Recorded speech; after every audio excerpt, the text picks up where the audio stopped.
साथियों नमस्कार। इस पीवाईक्यू सीरीज़ में हमारा जो है तो ये भारत की भौगोलिक संरचना संबंधित 5th पीवाईक्यू की क्लास है। इसमें पीएससी, यूपीएससी एवं अन्य कॉम्पिटिटिव एग्ज़ाम की तैयारी करने वाले सभी विद्यार्थियों के लिए एक बेहतर सहायक सिद्ध होती है और इसके माध्यम से आप अपनी तैयारी को और भी अच्छा बना सकते हैं। तो चलिए देर ना करते हुए हम लोग अपने अगले प्रश्न की तरफ चलते हैं और ये रहा पहला प्रश्न। मणिपुर में कुछ लोग लटकी हुई गाद में बंधे अपतरण और सड़ती वनस्पतियों के तैरते हुए द्वीपों यानी कि फ्लोटिंग आइलैंड पर बने हुए मकानों में रहते हैं। इन द्वीपों को कहते हैं। तो यहाँ ये पूछा जा रहा है कि ऐसे ये जो द्वीप बने हुए हैं उन द्वीप का नाम क्या है? तीपिस, बरखान, फुमडिस या इस्बा? तो इसका सही आंसर है फुमडिस। अब फुमडिस बने कैसे हैं? तो पहला फुमडिस क्या है, एक बात। पहला प्रश्न क्या है, यह कैसे बनते हैं? तो ये देखिए, पहले क्या है का अगर जवाब जाने हम तो ये ऐसे द्वीप हैं जिनमें वनस्पतियाँ, मिट्टी और इनके सड़े गले चीज़ों से जो द्वीप बने हुए हैं उन्हें हम फुमडीज़ कहते हैं। वो द्वीप बन गए और उन्हीं फुमडीज़ में मकान रहते हैं। यानी कि मानो कि ये एक लेक है और उसमें यहाँ ये फुमडीज़ से सड़े हुए हैं और इसी पे मकान बन जाते हैं और ये इधर उधर फ्लॉट करते रहते हैं। यानी कि आज यहाँ हैं तो कल हो सकता है इधर आ जाए, तो इस तरह ये फ्लोट करते रहते हैं। तो ये फुमडीज़ होते हैं। तो फुमडीज़ किससे बनते हैं, क्या है, ये समझ आया आपको कि कैसे बने हैं? ये इसमें लिखा हुआ ही है कि एक तो सड़ती हुई वनस्पति और सिल्ट, मिट्टी के जो छोटे छोटे कण होते हैं, इनसे जो वो बनती है उसे फुमडीज़ कहते हैं। अब ये फुमडीज़ पाए कहाँ जाते हैं? एक बड़ा सवाल कि ये पाए कहाँ जाते हैं। तो ये पाए जाते हैं कहाँ? मणिपुर में। पहले सवाल में ही है कि मणिपुर में कुछ लटके हुए है ना, तो मणिपुर राज्य में पाया जाता है एक। दूसरा, ये एक झील है। क्या है? लेक। उस लेक का नाम है लोकटक। लोकटक झील में ये पाए जाते हैं। यानी कि यह पूर्वोत्तर की, लोकटक झील जो है पूर्वोत्तर भारत की क्या है? बड़ी, पूर्वोत्तर भारत की एक बड़ी मीठे पानी की झील है। मीठे पानी की ये झील है, आप याद रखेंगे। ये यहाँ के लोगों के लिए बहुत सहायक करती है। एक तो पीने के पानी के लिए मिलती है, एक सिंचाई के लिए भी लोग इसका प्रयोग करते हैं। सिंचाई के तौर पर, जल विद्युत इत्यादि के रूप में ये बहुत ज़्यादा है। तो अगला बात कि ये विश्व का एकमात्र ऐसा है जो फ्लोटिंग द्वीप में है। तो इतनी बातें आप याद रखेंगे इस लेक के बारे में। अब बात आती है टिपिस। तो टिपिस क्या है? ये भी एक मकान ही हैं, लेकिन इन्हें यूएसए में हैं जो लकड़ी घास फूस से बनाए जाते हैं। ठीक इसी प्रकार इस्बा भी हैं, ये भी ऐसे ही घास फूस के मकान बनाए जाते हैं झोपड़ी टाइप में, जो कि रूस में हैं। अब बात आती है बरखान की कि बरखान क्या है। तो बरखान रेतीले क्षेत्रों में पाए जाते हैं। यानी कि ये हवाओं के द्वारा, किसके द्वारा? हवाओं के द्वारा जो रेत हैं तो उस रेत को उठा के दूसरे जगह जमाती है, तो जो रेत के टीले बनते हैं, क्या हैं? रेत के टीले। तो आप लिख सकते हैं रेत के टीले, इन्हीं को बोलते हैं बरखान। ये कहाँ पाए जाएंगे भारत में? राजस्थान के थार मरुस्थल में। किसमें? थार मरुस्थल में आपको मिलेंगे, राजस्थान के, जिसे इंडियन डेजर्ट कहते हैं। तो इतनी बातें ये क्लियर हुई। चलिए अगले प्रश्न की तरफ चलते हैं और अगला प्रश्न है कि अरावली की अनुमानित आयु है। यहाँ जो अरावली माउंटेन है भारत में, उसकी आयु के बारे में पूछा जा रहा है कि अनुमानित आयु कितनी है। तो 370 मिलियन वर्ष, 470 मिलियन वर्ष, 570 मिलियन वर्ष या 670 मिलियन वर्ष? तो इसका जो आंसर है वो है 570 मिलियन वर्ष। यानी कि ये जो बनी हैं ये प्री कैम्ब्रियन ईरा में बनी हैं। किसमें बनी है? प्री कैम्ब्रियन पीरियड में। अब ये प्री कैम्ब्रियन युग की बनी, इतना तो आपको पता हो।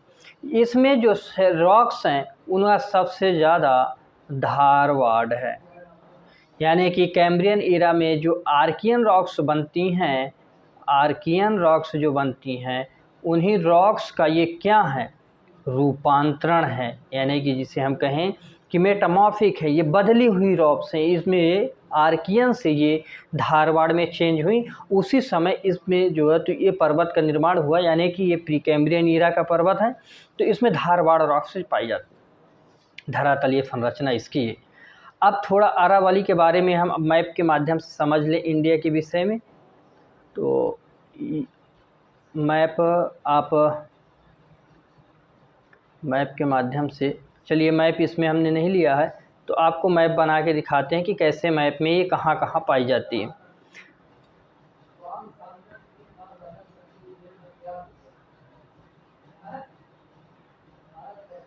तो जितना मैप की हमें ज़रूरत है उतने ही मैप को हम लोग बनाएंगे, ज़्यादा मैप की हमें ज़रूरत नहीं होगी उतना मैप हम नहीं बनाएंगे, है ना।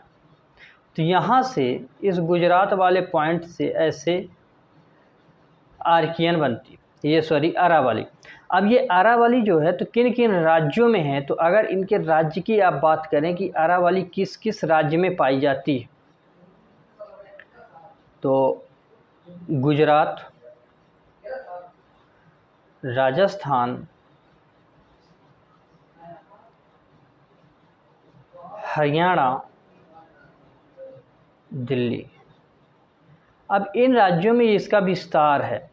अब ये रॉक जो है माउंटेन, ये इसका अगर डायरेक्शंस की आप बात करें तो साउथ वेस्ट से नॉर्थ ईस्ट की तरफ लगभग ये 800 किलोमीटर विस्तार इसका पाया जाता है। अलग अलग नामों से भी जानी जाती है, जैसे कि आप लोग दिल्ली में जानते होंगे मजनू टीला के नाम से भी ये जानी जाती है, मजनू टीला, है ना। तो इतना ज़्यादा ये नहीं। अब ये रॉक्स जो है, ये हमारी जो माउंटेन है, ये एक अवशिष्ट माउंटेन के रूप में बची है। कैसी? अवशिष्ट, यानी कि रेजिडुअल माउंटेन है ये, रेजिडुअल माउंटेन, अवशिष्ट माउंटेन के रूप में बनी, यानी कि अभी ये समय के साथ साथ घिसती पिटती जा रही है, घिसावट के कारण धीरे धीरे नीची होती जा रही है। और इसकी जो पीक है, इसमें पीक वो है गुरु शिखर। गुरु शिखर 1722 मीटर माउंटेन की इसकी बात करें श्रेणी की, तो इसमें है आबू, जिसे बोलते हैं माउंट आबू, तो माउंट आबू है। हालांकि इतना इसका है इस अरावली के बारे में। अब अगला प्रश्न हमारा है कि निम्नलिखित में से कौन सा एक लैगून झील नहीं है। यहाँ ये पूछा जा रहा है लैगून झील नहीं है, चिल्का झील या अष्टमुडी झील या पुलिकट झील या पेरियर झील। तो इसका जो सही आंसर है वो है पेरियर झील। पेरियर झील पेरियर रिवर पर बनी है, पेरियर नदी पर ही बनाई गई है ना। पेरियर रिवर पर ही इसका जो तो निर्माण किया गया है 1895 के आसपास। अब ये जो रिवर, ये जो हमारी लेक है, पुलिकट है, अष्टमुडी है और चिल्का, ये इसे आप लिख लेंगे केरल में है ये। और कैसी है? कृत्रिम झील, कृत्रिम झील है ये, आर्टिफिशियल जो बनाई गई है और रिवर पे बांध बनाकर बनाया गया है। अब और ये जो हमारी झीलें हैं, जैसे अष्टमुडी झील, ये केरल में है, लैगून झील है। अब बात है लैगून की। लैगून क्या है? ये एक सवाल है कि लैगून क्या है। तो ये ऐसे लैगून उन्हें कहते हैं जो क्षेत्र है वो समुद्री क्षेत्र, समुद्र से कट जाते हैं उसके तटबंध के द्वारा। जैसे कि कुछ ऐसे, ये चिल्का झील बनी है। कौन सी है? चिल्का, उड़ीसा पे है। अब यहाँ से ये जो बे ऑफ बंगाल है पूरा यहाँ, तो इसके लहरों के माध्यम से ये धीरे धीरे यहाँ सेडिमेंट जमते गए। तो अब ये यहाँ थोड़ा इसका माउथ ऊंचा हुआ, तो यहाँ जल का भराव है। तो इससे क्या हुआ कि ये जो समुद्र से है, उसी समुद्र के लहरों के द्वारा, उसी के रेतों के द्वारा यह तटबंध से धीरे धीरे समुद्र से अलग होने लगती है और उस क्षेत्र में वाटर जो है धीरे धीरे स्टोर होने लगता है। तो उसी को बोलते हैं लैगून झील। तो केरल अष्टमुडी 8, इसे सामान्यतः 8 भुजाओं का कहते हैं। और ये रामसर साइट जो है तो इसे आर्द्र भूमि वेटलैंड के रूप में घोषित करके रखा है। चिल्का झील उड़ीसा में है, जो कि सबसे बड़ी खारे पानी की झील है, खारे पानी की झील है। पुलिकट झील ये आंध्र प्रदेश प्लस तमिलनाडु में है, इनके तटीय सीमा पर है। इसकी खास बात ये है कि इसमें श्रीहरिकोटा द्वीप है। तो आज के सेशन को हम लोग यहीं तक रखते हैं। आपको ये क्लासेस कैसी लगी आप कमेंट बॉक्स में बताएं, जो सुधार हो उसे आप बताएं। तब तक के लिए धन्यवाद। आप लोग पढ़ते रहें, बढ़ते रहें। Bye bye.